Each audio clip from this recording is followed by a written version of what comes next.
உங்களுக்கு எல்லாருக்கும் தெரிஞ்சிருக்கும், இன்று தேர்தல் நாள், மிக முக்கியமான நாள். வாக்குச்சாவடியிலே முதல் வாக்காக நான் என்னுடைய வாக்கை பதிவு செய்திருக்கிறேன்.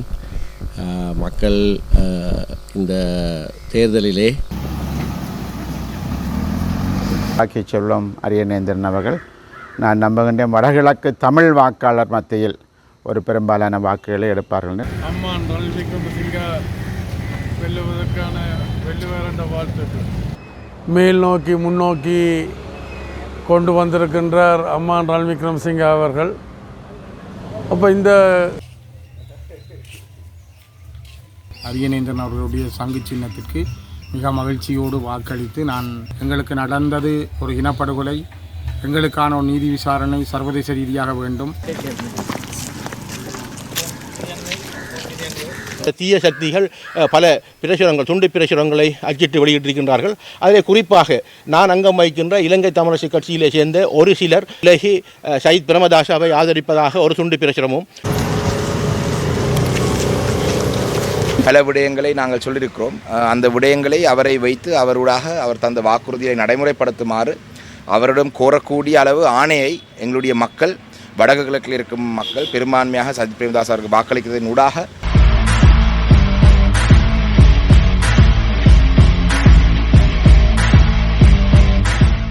ஜெஃப்னாபடியின் சொந்தங்களுக்கு வணக்கம். உங்களுக்கு எல்லாருக்கும் தெரிஞ்சிருக்கும், இன்று தேர்தல் நாள், மிக முக்கியமான நாள். தேர்தலுக்குரிய அனைத்து நடவடிக்கைகளையும் மும்முரமாக நடந்து கொண்டிருக்கு. மக்கள் தங்களுடைய ஜனநாயக கடமைகளை நிறைவேற்றிய வண்ணமே இருக்கிறோம். அது மட்டுமல்லாமல் ஒவ்வொரு தேர்தலின் வாக்குச்சாவடிகளிலையும் பாதுகாப்புகள் பலப்படுத்தப்பட்டிருக்கு.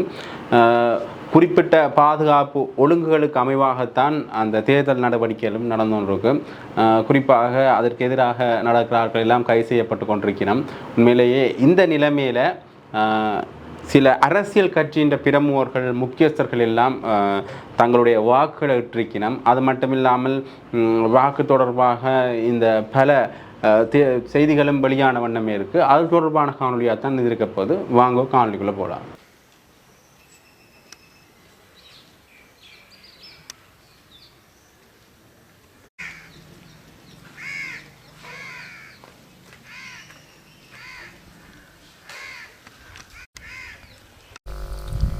இலங்கையிலே ஜனாதிபதி தேர்தல் 2024 இன்று காலை 7 மணிக்கு தற்போது ஆரம்பமாகி இருக்கிறது.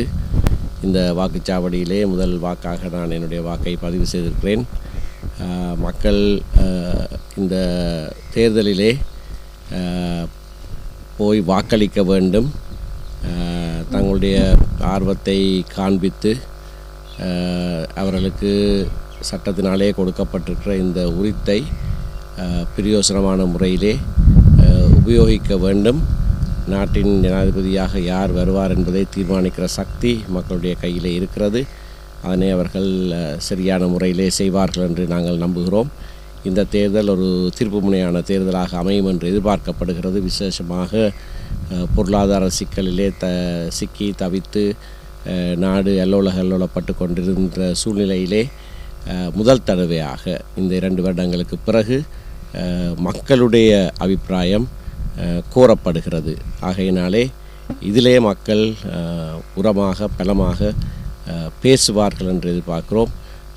இந்த தேர்தலுக்கு பிறகு ஏற்படுகிற மாற்றங்கள் நாட்டுக்கும் மக்களுக்கும் சிறந்த வழியை காண்பிக்கும் என்று நான் நம்புகிறேன்.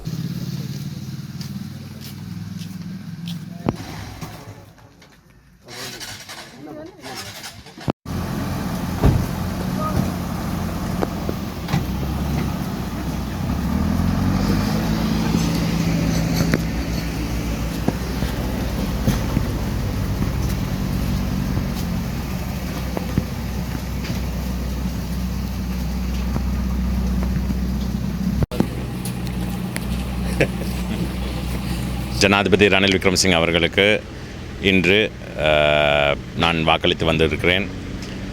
அவருக்கு இந்த 2 வருடம் எங்களுக்கு மூச்செடுக்கிற அவகாசத்தை தந்து இன்றைக்கு அவர் தன்னுடைய கடமையை செய்திருக்கிறார்.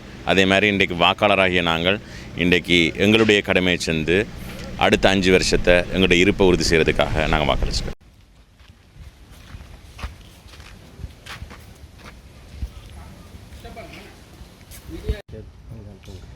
2024 ஆண்டுக்கான ஜனாதிபதி தேர்தலில் எனது வாக்களிப்பு மையமான கட்டப்பராய் சனசமூக நிலையத்தில் இப்பொழுதுதான் நான் வாக்களித்து விட்டு வந்திருக்கின்றேன். மக்கள் ஆர்வமாக வாக்களிப்பதை பார்க்கக்கூடியதாக இருக்கிறது. எங்களது நிலையத்திலும் மக்கள் சுறுசுறுப்பாக வாக்களிக்கக்கூடியதை பார்க்கக்கூடியதாக இருக்கிறது. இருந்த பொழுதிலும் கூட இன்று வாக்களிப்பு முடிந்து இரவு எண்ணப்பட்டு நாளைக்கு தேர்தல் முடிவுகள் வருமென எதிர்பார்க்கப்படுகிறது. ஆனாலும் நாட்டில் உள்ள நிலவரங்களின் பிரகாரம் 50% மேல் வாக்குகளை எடுப்பவர் தான் வெற்றி பெற்றவராக அறிவிக்கப்படுவார். ஆனால் தேர்தல் களத்தில் உள்ளவர்கள் 50% மேற்பட்ட வாக்குகளை எடுப்பார்களா என்பது இன்னும் ஒரு கேள்விக்குரிய விடயமாக இருக்கிறது. ஆகவே 2வது விருப்பு வாக்கு எண்ணக்கூடிய சூழல் ஏற்படலாம். 2வது விருப்பு வாக்கு எண்ணக்கூடிய சூழல் ஏற்படுமாக இருந்தால் யார் ஜனாதிபதியானவர் என்று அறிவிப்பதில் கொஞ்சம் காலதாமதங்கள் ஏற்படலாம் என்று நாங்கள் கருதுகிறோம். வடக்கு கிழக்கை பொறுத்தவரையில் மிக பெருமளவில் நாங்கள் மக்களிடம் பேசியிருக்கின்றோம். ஆகவே நான் நம்புகின்றேன் அவர்கள் எங்களால் முன்னிலைப்படுத்தப்பட்டிருக்கக்கூடிய திரு பாக்கிய செல்வம் அரியநேந்திரன் அவர்கள் நான் நம்புகின்றேன் வடகிழக்கு தமிழ் வாக்காளர் மத்தியில் ஒரு பெரும்பாலான வாக்குகளை எடுப்பார்கள் என்று நாங்கள் எதிர்பார்க்கின்றோம். வணக்கம், வாழ்த்துக்கள். அம்மான் ரணில் விக்ரமசிங்க வெல்லுவார் என்ற வாழ்த்துக்கள்.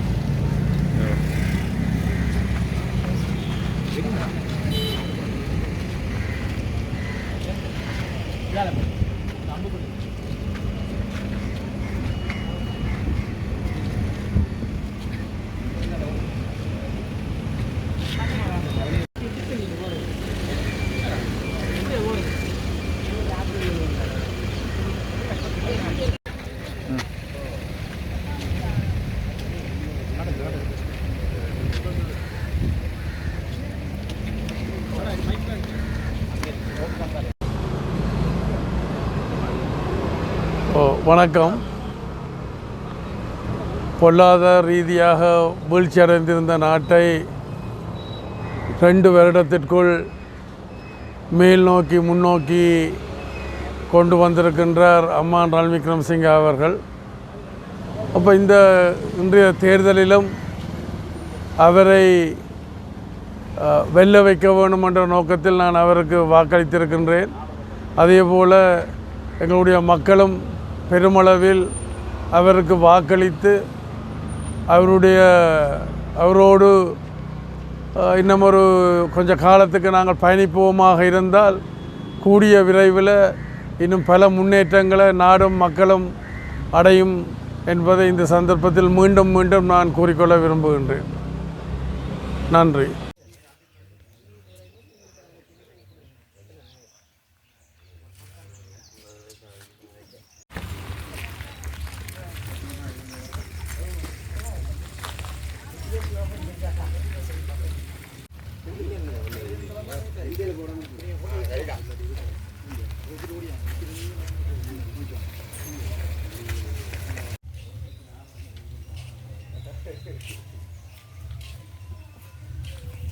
சார் வணக்கம்.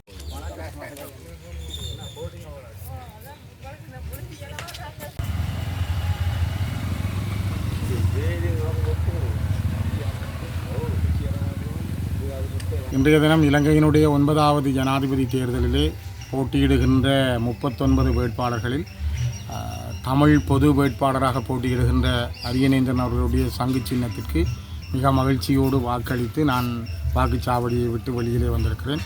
தமிழ் மக்களுடைய தேச ஒற்றுமையையும் அவர்களுடைய தேசிய திரட்சியையும் ஒன்றுபடுத்தும் வகையிலும் அதனை சர்வதேச சமூகத்துக்கும் இனத்தினுடைய ஒற்றுமைக்கும் பலப்படுத்தும் வகையில் என்னுடைய வாக்குப்பதிவு இன்று சங்குக்கான பதிவாக அமைந்திருக்கிறது.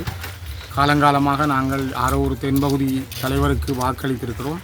இம்முறை எமக்காக நாம் நமக்காக நாம் என்ற அடிப்படையில் தமிழ் வாக்காளருக்காக எங்களுடைய தமிழ் பொது வேட்பாளருக்கான வாக்காக எங்களுடைய வாக்கை பதிவு செய்திருக்கிறோம். எங்களுக்கு நடந்தது ஒரு இனப்படுகொலை. எங்களுக்கான ஒரு நீதி விசாரணை சர்வதேச ரீதியாக வேண்டும். தமிழ் மக்களுடைய வலிந்து காணாமலாக்கப்பட்ட மக்களுக்கான சர்வதேச விசாரணை வேண்டும். இணைந்த வடகிழக்கில் தமிழ் மக்களுக்கு நிரந்தரமான அரசியல் தீர்வு முன்வைக்கப்பட வேண்டும். அது சமஷ்டி அடிப்படையில் அமைக்கப்பட வேண்டும் என்ற முக்கியமான கோரிக்கைகளின் அடிப்படையில் எங்களுடைய வாக்குப்பதிவு இன்று ஒரு திரட்சியாக, தேசத்தின் திரட்சியாக, தமிழ் மக்களுடைய ஒன்றுபட்ட சக்தியாக சங்கு சின்னத்துக்கு என்னுடைய வாக்குப்பதிவை நான் இன்று மகிழ்ச்சியோடு பதிவு செய்திருக்கிறேன்.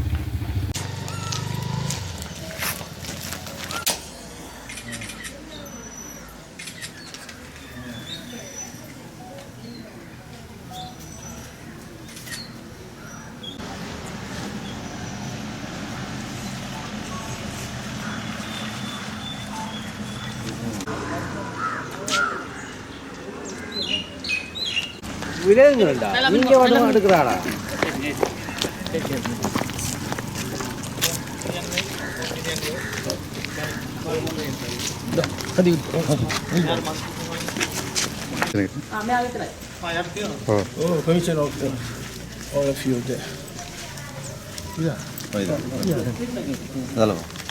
இலங்கையின் 9வது நிறைவேற்று அதிகாரம் கொண்ட ஜனாதிபதி தேர்தலில் 39 வேட்பாளர்கள் போட்டியிடுகின்றார்கள்.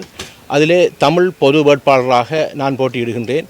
எனது சொந்த கிராமமாக இருக்கக்கூடிய மட்டக்களப்பு மாவட்டத்தின் படுவான்கரை பெருநிலத்தின் அம்பலாந்துறை கிராமத்தின் அம்பலாந்துறை கலைமகள் மகாவித்தியாலயத்தில் நான் எனது வாக்கை சங்கு சின்னத்திற்கு, எனது சின்னமாக இருக்கக்கூடிய சங்கு சின்னத்துக்கு செலுத்தி வந்திருக்கின்றேன். உண்மையிலே இன்று இந்த தேர்தல் ஒரு எதிர்பாராத ஒரு மாற்றத்தை கொண்டு வர இருக்கின்றது. குறிப்பாக எந்த ஒரு வேட்பாளரும் 50% மேற்பட்ட வாக்குகளை பெறக்கூடிய கள நிலவரம் இல்லாமல் இருக்கின்றது.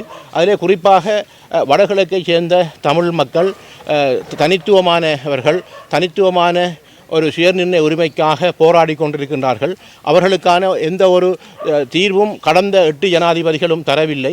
அதற்காக தமிழ் பொது கட்டமைப்பு என்கின்ற அமைப்பு, 83 சிவில் அமைப்புகளும் 7 தமிழ் அரசியல் கட்சிகளும் இணைந்துதான் என்னை ஒரு பொது வேட்பாளராக சங்கு சின்னத்தில் போட்டியிட வைத்திருக்கின்றார்கள்.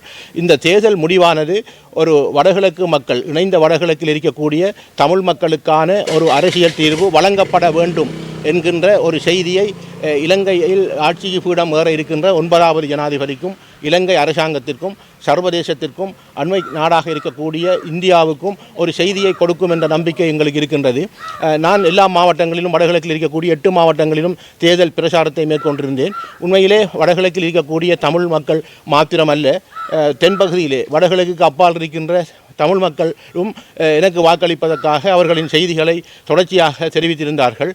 உண்மையிலே இந்த வாக்களிப்ப செல்கின்ற சங்கு சின்னத்துக்கு வாக்களிக்கின்ற எமது தமிழ் உறவுகள், தமிழ் பேசும் மக்கள் அனைவருக்கும் நான் நன்றி தெரிவிக்க வேண்டியவராக இருக்கின்றேன். உண்மையில் இந்த தேர்தல் முடிவுக்கு பின் அடுத்த ஒரு மாற்றத்தின் அடிப்படையிலே நாளை அந்த தேர்தல் முடிவு வெளிவர இருக்கின்றது.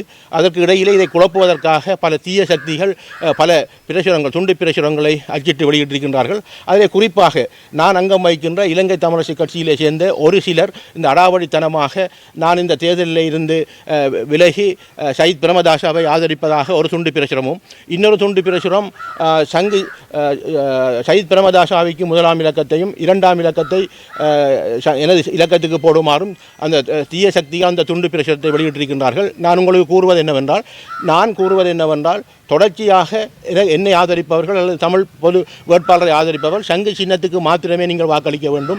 நாங்கள் வேறு எவரையும், எந்த ஒரு சிங்கள பேரினவாதிகளையும் என்னுடன் சேர்த்து அந்த கொழுவி அந்த பிரச்சாரத்தை செய்வதை நான் வன்மையாக கண்டிக்கின்றேன். உண்மையில் உங்களுக்கு அந்த வாக்கு பலமோ அல்லது ஆதரவோ இல்லை என்பது எங்களுக்கு தெரியும். இருந்தாலும் கூட ஆதரவு பெருகியிருக்கின்ற இந்த தமிழ் பொது வேட்பாளராகிய என்னை மிகவும் கேவலப்படுத்துகின்ற விதத்திலும், எனது செல்வாக்கை குறைக்கின்ற விதத்திலும் இவ்வாறான விளம்பரங்கள், இவ்வாறான துண்டு பிரசுரங்கள் தொடர்ச்சியாக வர இருக்கின்றது. இதை எந்த ஒரு மக்களும் நம்ப தேவையில்லை. இந்த துண்டு பிரசுரம் போடுபவர்கள் அல்லது இவ்வாறான அனாமதேய இந்த பிரச்சாரங்களை மேற்கொள்பவர்களுக்கு தக்க பாடத்தை நாளை வருகின்ற முடிவு வெளிக்காட்டும் என்பதை நான் தெரிவித்துக் கொள்கின்றேன். ஆகவே இந்த வாக்களித்து விட்டு எமது தமிழ் உறவுகள் அனைவரும் அமைதியாக உங்கள் இல்லங்களிலே சென்று முடிவை பார்க்குமாறும், எந்த ஒரு நடவடிக்கையிலும், தீய நடவடிக்கைகளிலும் அல்லது பிரச்சாரங்களில் செல்கின்ற போது எவரிடமும் ஒரு சச்சரவு இல்லாமல் தாங்கள் அமைதியாக சென்று இந்த தேர்தல் முடிவை கண்காணிக்குமாறு உங்களை அன்பாக கேட்கின்றோம். உங்கள் வாக்களித்த அனைவருக்கும் அன்பான வணக்கம். அதே நேரத்தில் ஊடகவியலாளரின் பங்களிப்பு, எங்கள் ஆசிரியர்கள், அதிபர்கள், அரச ஊழியர்கள் எல்லோரும் வாக்களித்திருக்கின்றார்கள், மாணவர்கள் என்று பலருக்கும் எனது பிரச்சாரத்திலே மேற்கொண்ட அனைவரையும் நான் இந்த இடத்திலே நன்றியுடன் நினைவு கூறுகின்றேன். நன்றி, வணக்கம்.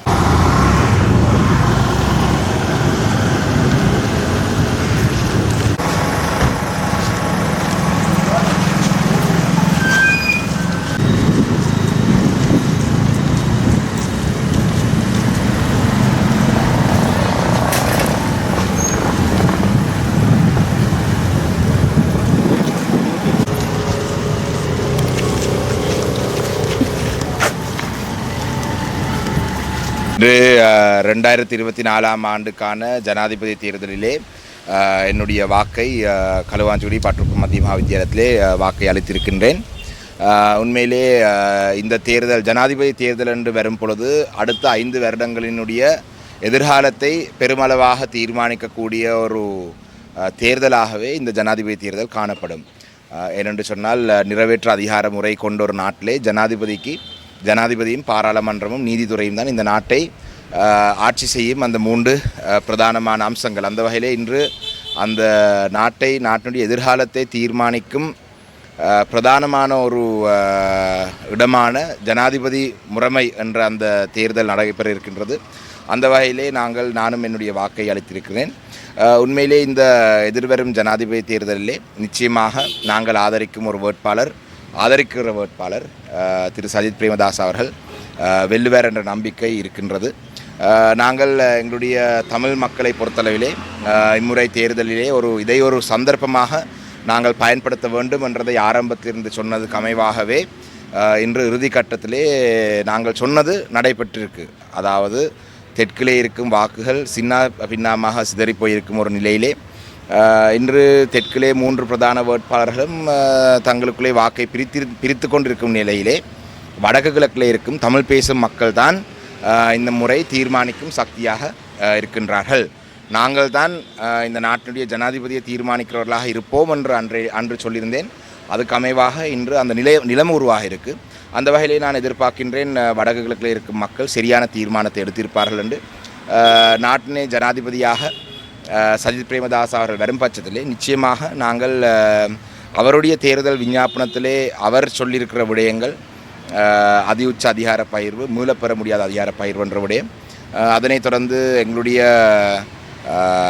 மாவட்ட ரீதியாக எங்களுடைய இருக்கும் அன்றாட மக்கள் முகம் கொடுக்கும் நில தொடர்பான பிரச்சனைகள், காணி சம்பந்தமான பிரச்சனைகள், இவ்வாறான பல விடயங்கள் நாங்கள் இது தேர்தல் பரப்புரை அல்ல, பல விடயங்களை நாங்கள் சொல்லியிருக்கிறோம். அந்த விடயங்களை அவரை வைத்து அவர் தந்த வாக்குறுதியை நடைமுறைப்படுத்துமாறு அவரிடம் கோரக்கூடிய அளவு ஆணையை எங்களுடைய மக்கள், வடக்கு கிழக்கில் இருக்கும் மக்கள் பெரும்பான்மையாக சஜித் பிரேமதாஸ் அவருக்கு வாக்களிக்கிறதன் ஊடாக தருவார்கள் என்ற நம்பிக்கை எனக்கு இருக்கின்றது. அவ்வாறான ஒரு ஆணையை எங்களுடைய மக்கள் தமிழரசு கட்சிக்கு தரும் பட்சத்திலே நாங்கள் தமிழரசு கட்சியாகிய நாங்கள் அந்த ஆணையை வைத்து எங்களுடைய இந்த தேர்தலை வைத்து நாங்கள் பேரம் பேசி எங்களுடைய மக்களுடைய பிரச்சனைகளை பலதுகளையும் தீர்க்கக்கூடிய ஒரு வகையாக நாங்கள் இதை பயன்படுத்தலாம். எது எப்படி இருந்தாலும் ஒரே ஒரு விடயத்தை மட்டும் சொல்லாமல் நினைக்கிறேன். இறுதியாக ஒரு நாட்டினுடைய ஜனாதிபதி வேட்பாளர் ஒருவர் வடக்கு கிழக்கை சேர்ந்த ஒரு தமிழ் பாராளுமன்ற உறுப்பினர் ஒருவரை தன்னுடைய இறுதி கூட்டத்துக்கு வருமாறு அழைத்து அந்த இறுதி கூட்டத்திலே பிரதானமான மேடையிலே தனக்கு பக்கத்திலே இருக்கும் ஆசனத்தை வழங்கி அவருக்கு முதல் இறுதி பேச்சுக்கு, அவருடைய பேச்சு தான் இறுதி பேச்சாக இருந்தது, அந்த இறுதி பேச்சுக்கு முதல் பேச்சை எனக்கு வழங்குறதினூடாக வடக்கு கிழக்கிலே இருக்கும் இது ஒரு முதலாவது முறை. வளமையாக வடக்கு கிழக்கிலே இருக்கும் அரசியல்வாதிகளை தேர்தல் மேடைகளிலே சேர்த்து கொண்டால் தெற்கிலே இனவாதம் ஆரம்பித்து விட்டது, நாட்டை பிரிக்க போகிறார் என்று சொல்லுவார்கள். இது ஒரு தீர்வொன்றை எட்டுவதற்கு சிங்கள மக்கள் மத்தியிலே மனநிலை மாறி இருக்கின்றதுக்கு ஒரு சிறந்த உதாரணம். ஏனென்றால் ஒரு பிரதான வேட்பாளராகிய சஜித் பிரேமதாசுடைய மேடையிலே நான் அவருக்கு இடது பக்க கதிரையில் இருந்து அவருக்கு முதல் அந்த உரையை நான் பேசுவதன் ஊடாகவே இம்முறை நாங்கள் ஒரு அரசியல் தீர்வு சம்பந்தமான விடயத்தை முன்னெடுக்கும் பொழுது அதை எதிர்க்கிற மனநிலையிலே சிங்கள மக்களிலே பெரும்பான்மையானவர்கள் இருக்க மாட்டார்கள் என்றதுக்கான ஒரு நல்ல ஒரு செய்தியை தந்திருக்கின்றது. அதே போல் பிரதான வேட்பாளர் எவருமே இனவாதத்தை கக்கவில்லை, பிரிவினவாதத்தை இல்லாட்டி தமிழ் மக்களை ஒரு புலியானவர்களாக விஸ்தரித்து தங்களுடைய வாக்கை அதிகரிக்க பார்க்கல. அது ஒரு சிறந்த ஒரு நிலை ஒன்று இருக்கின்றது. அந்த நிலையை பயன்படுத்தி நாங்கள் எங்களுடைய தீர்வை நோக்கி நாங்கள் பயணிக்கக்கூடிய ஒரு சூழலை உருவாக்கலாம் என்றதை நம்பி அனைத்து மக்களுக்கும் நல்லதொரு எதிர்காலம் அமைய வேண்டும் என்று வாழ்த்தி இன்றைய நாள் நல்லதாக எந்த ஒரு வயலன்ஸ், அதாவது எந்த ஒரு வன்முறையும் இல்லாமல் தேர்தல் முடிவுகள் எவ்வாறு வந்தாலும் எந்த ஒரு வன்முறையும் இல்லாமல் ஒரு அமைதியான ஒரு சூழலிலே இந்த தேர்தல் முடிவுகள் வெளிவந்த பிறகு அமைதியான முறையிலே இந்த நாடு இருக்க வேண்டும் என்று நான் ஒரு வேண்டுகோளும் விடுத்துக்கொள்கிறேன். நன்றி.